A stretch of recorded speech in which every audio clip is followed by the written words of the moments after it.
Hello students, मैं doctor Shikha Agrawal government VYT PG autonomous college Durg के department of economics में कार्यरत हूँ।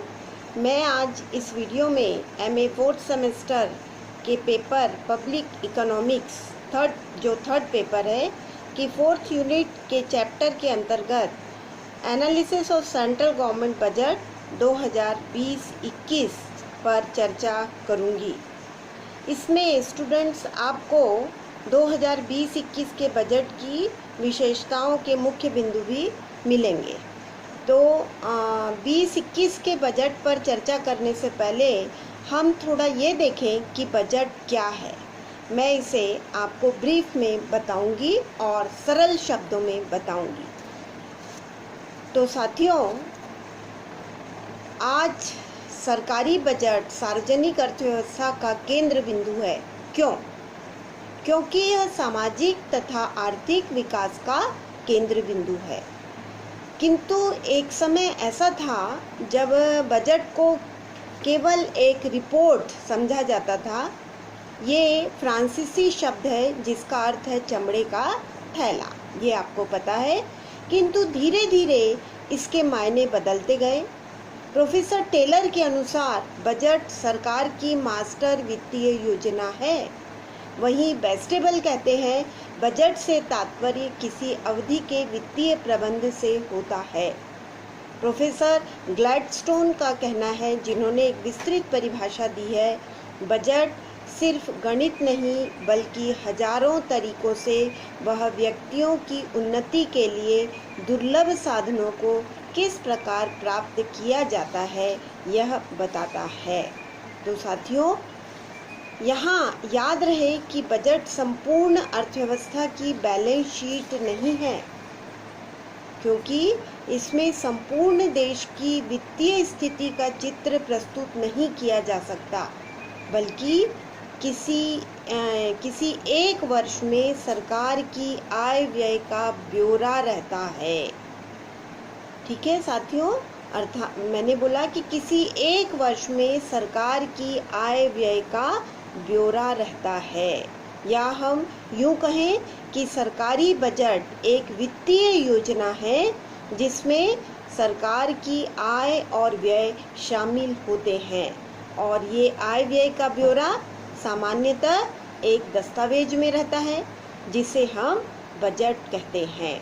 यदि और विस्तृत अर्थ में कहें तो बजट केवल एक दस्तावेज नहीं है, बल्कि यह एक प्रक्रिया या प्रोसेस का परिणाम है जिसमें वित्तीय योजना की तैयारी, लोकसभा या विधानसभा द्वारा इस योजना की समीक्षा तथा परिणामों का मूल्यांकन और उनकी सार्वजनिक रिपोर्टिंग शामिल की जाती है। तो साथियों, बजट में एक नज़र में देखें तो क्या क्या शामिल किया जाता है। पहला, चालू वित्तीय वर्ष के दौरान वसूल किया गया राजस्व, खर्च की गई राशि तथा राष्ट्रीय ऋण की संरचना में परिवर्तन को अंकित किया जाता है। दूसरा अगले वर्ष के व्यय का अनुमान तथा संभावित कर राजस्व जो वर्तमान दरों पर होता है। और तीसरा, व्यय की वित्त व्यवस्था के लिए कर में किए जाने वाले परिवर्तनों का प्रस्ताव। तो ये तीन चीज़ें एक वार्षिक बजट के अंतर्गत रहती हैं। तो आइए स्टूडेंट, इस वर्ष फाइनेंशियल ईयर 2020-21 का सेंट्रल गवर्नमेंट का बजट देखते हैं। तो वित्त मंत्री निर्मला सीतारमण जी ने वित्त वर्ष 2020-21 का बजट पेश किया। उन्होंने अर्थव्यवस्था के विभिन्न क्षेत्रों में काफ़ी बदलाव किए। ये जो बजट है ये प्रौद्योगिकी और युवा वर्ग पर ज़्यादा केंद्रित है। मैं आपको ये भी बताऊंगी कि अर्थव्यवस्था के विभिन्न क्षेत्रों में किस किस पर कितना कितना व्यय का प्रावधान किया गया है या कितना कितना व्यय का आवंटन किया गया है। तो वित्त मंत्री ने अपने बजट भाषण की शुरुआत पिछली उपलब्धियों को बताते हुए की। पिछले 5 सालों में FDI बढ़कर $284 मिलियन तक पहुंच गया है। 2019 में भारत सरकार का ऋण घटकर GDP का 48% रह गया और 2009 से 14 तक मुद्रास्फीति 10.5 की लिमिट में रही।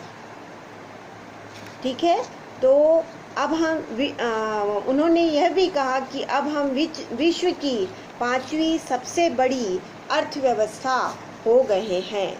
देखिए, ये मैंने चार्ट के द्वारा, मैप के द्वारा आपको बताया है। मौजूदा ट्रिलियन अमेरिकी डॉलर पर सकल घरेलू उत्पाद के संदर्भों में विश्व में भारत 5वीं सबसे बड़ी अर्थव्यवस्था है। कम GST दरों के कारण औसत परिवार के मासिक खर्च में लगभग 4% की बचत हुई है। उन्होंने ये भी कहा कि पिछले 2 वर्षों में लगभग 60 लाख से ज़्यादा करदाताओं को जोड़ा गया है। इसके बाद वित्त मंत्री ने बजट की रूपरेखा रखी और कहा कि 2020-21 का बजट 3 महत्वपूर्ण विषयों पर फोकस है। तो ये मैंने एक चार्ट के माध्यम से दिखाया है। आप देखिए, इस चार्ट में बजट के मुख्य बिंदु गवर्नेंस, ईज ऑफ लिविंग और वित्तीय क्षेत्र। तो इसके अंतर्गत देखिए, महत्वाकांक्षी भारत पहला, दूसरा आर्थिक विकास और तीसरा हमारा जिम्मेदार समाज और संरक्षित समाज। तो स्टूडेंट्स, आइए आपको बताते हैं कि अलग अलग सेक्टर के लिए क्या क्या घोषणाएं की गई और क्या क्या आवंटन, कितना कितना आवंटन किया गया। तो महत्वाकांक्षी भारत के अंतर्गत हम सबसे पहला देखते हैं कृषि, सिंचाई तथा ग्रामीण विकास। तो हमारे वित्त मंत्री ने कहा कि 2022 तक किसानों की आय दुगनी करने पर हम कायम हैं। किसानों की आय बढ़ाने के लिए 16 अहम फैसले लिए गए हैं।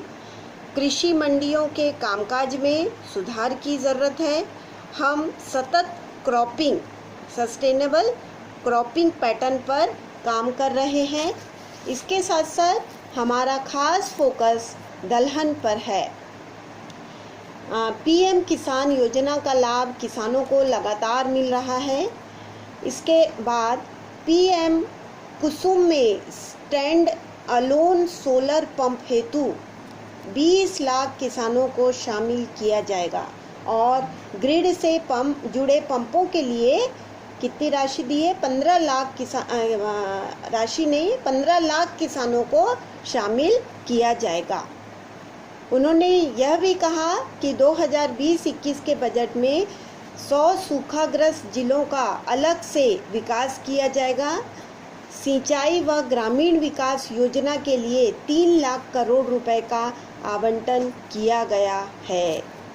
वित्त मंत्री ने ये भी कहा कि समुद्री मत्स्य संसाधनों के प्रबंधन के लिए एक फ्रेमवर्क बनाया जाएगा। 2022 तक मत्स्य उत्पादन को बढ़ाकर 20 लाख टन करने का प्रस्ताव भी है।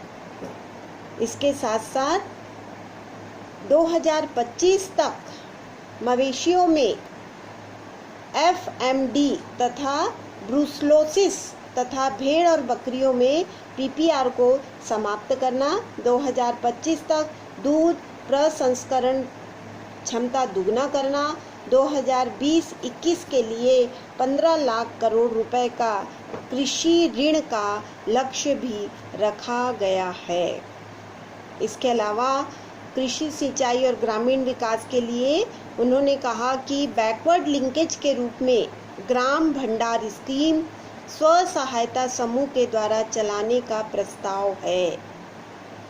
इसके अलावा उन्होंने यह भी कहा कि जो खराब होने वाली वस्तुओं के लिए अबाध राष्ट्रीय शीत आपूर्ति श्रृंखला के लिए भारतीय रेलवे और नागर विमानन मंत्रालय द्वारा किसान रेल और कृषि उड़ान। विमान के द्वारा कृषि उड़ान और रेल के लिए किसान रेल की शुरुआत की जाएगी। तो इस तरह कृषि, सिंचाई और ग्रामीण विकास के लिए काफ़ी सारी घोषणाएं की गई हैं और इस क्षेत्र में काफ़ी प्रयास की आवश्यकता है। कुल कितना आवंटन किया गया है ये मैं आपको पीछे एक ग्राफ के द्वारा और एक चार्ट के माध्यम से दिखाऊंगी। तो साथियों, अपना दूसरा पॉइंट आता है स्वास्थ्य, हेल्थ। 2020-21 के बजट में वित्त मंत्री ने स्वास्थ्य के संबंध में कहा कि मिशन इंद्रधनुष योजना जो 12 बीमारियों से लड़ता है चल रही है। फिर फिट इंडिया मूवमेंट चलता रहेगा। स्वच्छ भारत मिशन भी चल रहा है। इसके अलावा प्रधानमंत्री जन आरोग्य योजना के तहत 20,000 से ज़्यादा अस्पतालों को पैनल में शामिल किया गया है। हम इसे और बढ़ाएंगे। पीपीटी मोड में अस्पताल बनाए जाएंगे जिससे बड़ी संख्या में लोगों को रोजगार मिलेगा। इसके अलावा मेडिकल उपकरणों में जो टैक्स लगता है उससे मिलने वाला रेवेन्यू या राजस्व का इस्तेमाल हम हॉस्पिटल्स बनाने में ही करेंगे। इसके अलावा 2025 तक टीबी के लिए एक नारा लगा है कि टीबी हारेगा देश जीतेगा अभियान चलाया जाएगा। 2024 तक सभी जिलों में जन औषधि केंद्र का विस्तार किया जाएगा।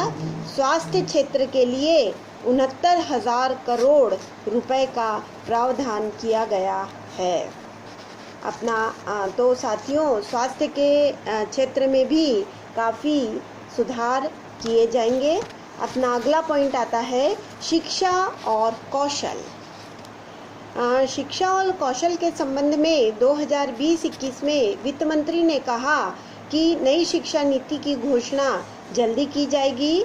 इसके अलावा राष्ट्रीय पुलिस विश्वविद्यालय और राष्ट्रीय न्यायालयिक विश्वविद्यालय का प्रस्ताव भी है।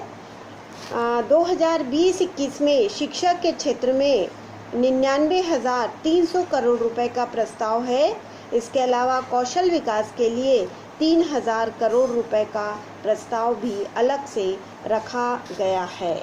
और नई अर्थव्यवस्था के लिए प्रौद्योगिकी के उभरते सेक्टरों के लिए जो देखिए मैंने चार्ट में दिखाया है आपको, ज्ञान अनुवाद क्लस्टर योजना, फिर technology cluster, harbouring test beds और छोटे स्तर की विनिर्माणकारी सुविधाओं को बढ़ाएंगे। इसके अलावा 8,000 करोड़ रुपए के परिव्यय से राष्ट्रीय प्रमात्रा प्रौद्योगिकियां और अनुप्रयोग मिशन का प्रस्ताव भी है।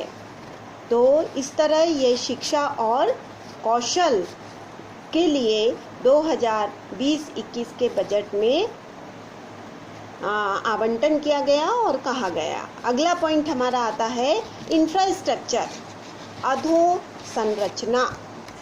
अधोसंरचना के अंतर्गत ये चार्ट के माध्यम से मैंने दिखाया है। देखिए, राष्ट्रीय संभार तंत्र नीति शीघ्र ही शुरू की जाएगी। सड़कें, राजमार्गों का तेजी से विकास, लर्निंग लाइसेंस वाहन पंजीकरण का ऑनलाइन निर्गमन, रेल 4 स्टेशन पुनर्विकास परियोजनाएं, पीपी विधि के जरिए 150 यात्री रेलगाड़ियां, पर्यटन स्थलों के लिए तेजस जैसी और अधिक रेलगाड़ियां, हवाई अड्डे 100 और हवाई अड्डे को उड़ान योजना के अंतर्गत पुनः विकसित किया जाएगा। 27,000 किलोमीटर रेल लाइनों के विद्युतीकरण का भी लक्ष्य रखा गया है इस बजट के अंतर्गत। और विद्युत के अंतर्गत परंपरागत ऊर्जा मीटरों के स्थान पर क्या लगेगा, पावर प्रीपेड स्मार्ट मीटर लगाना तय किया गया है। गैस ग्रिड में राष्ट्रीय गैस ग्रिड का 27,000 किलोमीटर तक पहुंचाने का लक्ष्य रखा गया है। विद्युत और ऊर्जा को 22,000 करोड़ रुपए देने का प्रस्ताव है। अधोसंरचना में ही वित्त पोषण 103 लाख करोड़ रुपए का राष्ट्रीय अधोसंरचना पाइपलाइन परियोजनाओं की घोषणा की गई है। गिफ्ट सिटी में एक अंतर्राष्ट्रीय बुलियन एक्सचेंज की स्थापना भी की जाने का प्रस्ताव है। तेजी से सड़क विकास को मैंने एक डायग्राम के द्वारा दिखाया है, आप देख सकते हैं इसको। अगला पॉइंट हमारा आता है उद्योग, वाणिज्य और निवेश।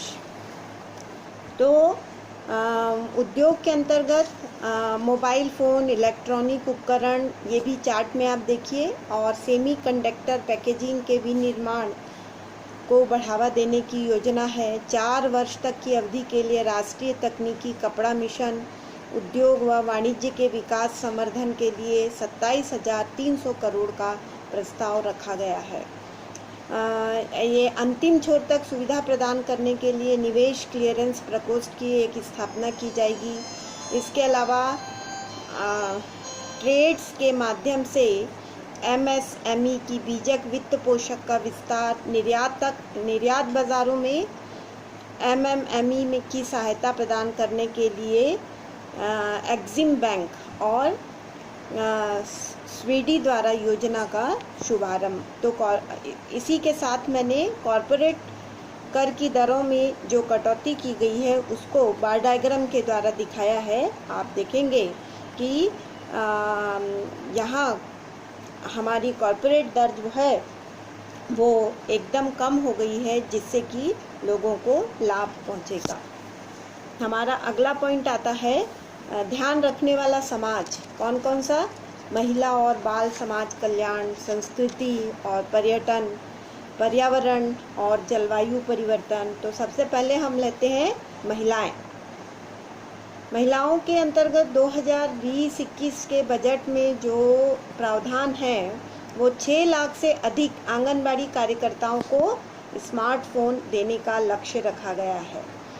35,000 करोड़ रुपए पोषण से जुड़ी योजनाओं पर व्यय किए जाएंगे और मातृत्व मृत्यु दर में कमी लाने और पोषण स्तर सुधारने के संबंध में सिफारिश करने के लिए एक कार्यबल का गठन किया जाएगा। तो ये आप चार्ट के माध्यम से मैंने दिखाया है, आप देख सकते हैं। इसी में पर्यटन के लिए, संस्कृति और पर्यटन के लिए भारतीय विरासत संरक्षण संस्थान की स्थापना करने का प्रस्ताव है। 5 पुरातात्विक स्थल दर्शनीय आइकॉनिक स्थलों के रूप में विकसित किए जाएंगे। मुद्रा विषयक एवं व्यापार संबंधी एक संग्रहालय की स्थापना भी की जाएगी। रांची में एक जनजातीय संग्रहालय की स्थापना की जाने का प्रस्ताव है। और लोथल में समुद्री संग्रहालय की। लोथल में ही क्यों, आपको मालूम है? लोथल क्योंकि वहाँ समुद्री बंदरगाह है, ये गुजरात में है।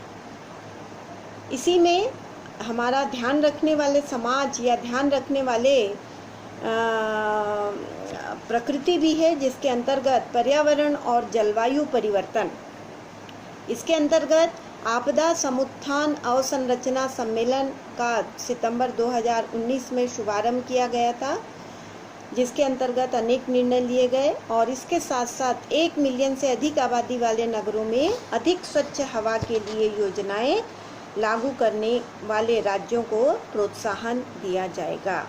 तो ये मैंने बार डायग्राम के द्वारा पोषाहार संबंधी कार्यक्रम और पर्यटन प्रोत्साहन को दिखाया है, जो स्टूडेंट्स आप लोगों के लिए बहुत उपयोगी होगा। डिजिटल क्रांति के अंतर्गत हमारा अगला कदम होगा कि डिजिटल गवर्नेंस, राष्ट्रीय अवसंरचना पाइपलाइन के जरिए जीवन की भौतिक गुणवत्ता में सुधार, आपदा समुत्थान, पेंशन और बीमा, इन सबसे सामाजिक सुरक्षा की जाए। समावेशी विकास 2020-21 के बजट के अंतर्गत वित्त मंत्री ने सबका साथ, सबका विकास, सबका विश्वास से प्रेरित कई बातों पर फोकस किया, जैसे निवारात्मक स्वास्थ्य देखभाल, स्वच्छता और जल से संबंधित स्वास्थ्य देखभाल, आयुष्मान भारत, स्वच्छ ऊर्जा, उज्ज्वला और सौर ऊर्जा, वित्तीय समापोष, क्रेडिट सहायता और पेंशन, किफ़ायती आवासन और डिजिटल अभिगम्यता। ये चार्ट के माध्यम से मैंने दिखाया है, आप देख सकते हैं। इसके अलावा वित्तीय क्षेत्र के अंतर्गत जीवन बीमा कवरेज की प्रति जमाकर्ता 1 लाख रुपए से बढ़ाकर उन्होंने बहुत ज़्यादा बढ़ा दी, 5 लाख रुपए करने का प्रस्ताव रखा गया है। इसके अलावा सरफेसी अधिनियम तहत ऋण वसूली हेतु NBFC के लिए पात्रता सीमा को घटाकर 100 करोड़ रुपए, आस्ती आकार या 50 लाख रुपए का ऋण आकार करने का भी प्रस्ताव रखा है। IDBI बैंक में सरकार की शोधारिता को बेचने का और LIC में भी रखा गया है। सरकारी कर्मचारियों के लिए NPS ट्रस्ट की PFRD AI से अलग करने का प्रस्ताव है। तो इस तरीके से ये वित्तीय क्षेत्र में भी कई प्रस्ताव रखे गए हैं। तो अंतिम अपना आता है बैंक और कर प्रस्ताव। तो अब तक खाता धारक के लिए बैंक की डूबने की स्थिति में 1 लाख रुपए तक की गारंटी थी। अब वो गारंटी बढ़ा करके 5 लाख तक की कर दी गई है। इसके अलावा आयकर का स्लैब आप देख सकते हैं। आयकर के स्लैब में भी बहुत परिवर्तन किया गया है। इसमें जो कर का प्रतिशत है वो 5 लाख से कम आय वालों को करों से मुक्त रखा गया है या उनको छोड़ दिया गया है। 5 से 7.5 लाख, 5 लाख से ऊपर और 7.5 लाख तक के लिए 10% की दर से कर, 7.5 लाख से 10 लाख तक 15% की दर से, 10 से 12.5 अर्थात 10 लाख से ऊपर और 12.5 लाख तक की आय वालों के लिए 20% की दर से कर स्लैब है। और इसके अलावा 12.5 लाख से 15 लाख तक के लिए 25% की दर से कर लगाए जाएंगे। और 15 लाख से अधिक आय वालों के लिए सभी जितने भी 15 लाख से ऊपर हैं 30% की दर से कर लगेगा। तो कर में काफ़ी कर की पुरानी कर प्रणाली के विकल्प के रूप में बड़ा सरलीकृत और नई कर प्रणाली को लाया गया है। इसके अलावा लाभांश संवितरण कर हटाया गया। तो साथियों आप देखेंगे कर का प्रस्ताव जो है वो काफ़ी लोगों को, मध्यम आय वर्ग वालों को काफ़ी इससे फ़ायदा होगा ऐसा लगता है, क्योंकि पुराने कर स्लैब और नए कर स्लैब को देखते हुए मुझे ऐसा प्रतीत होता है। तो इस तरीके से ये अर्थव्यवस्था के विभिन्न सेक्टरों में जो आवंटन किया गया है, प्रमुख मंत्रालयों को बजट में जो आवंटन किया गया 2020-21 के, वो मैंने आपको एक स्लाइड के माध्यम से दिखाया है, जिसमें मैंने पूरा डिटेल दिया हुआ है। ये आप देख सकते हैं किस किस विभाग को कितना कितना मिला है। इसके अलावा प्रमुख स्कीमों को जो बजट आवंटन हुआ है, कुछ मैंने बार डायग्राम के और दूसरे रेखा चित्र के माध्यम से दिखाया है, वो भी आप देख सकते हैं। और अंत में बजट का सार, रुपया आता कैसे है और रुपया जाता कहाँ है और कैसे व्यय किया जाता है, ये मैंने दिखाया है डायग्राम के द्वारा भी और एक चार्ट के माध्यम से, जो आपको पसंद आएगा। तो स्टूडेंट्स, ये था 2020-21 का बजट, उसके प्रमुख बिंदु एवं कैरेक्टरिस्टिक्स। आशा है परीक्षा के दृष्टिकोण से आप लोगों के लिए ये बहुत उपयोगी होगा। Thank you.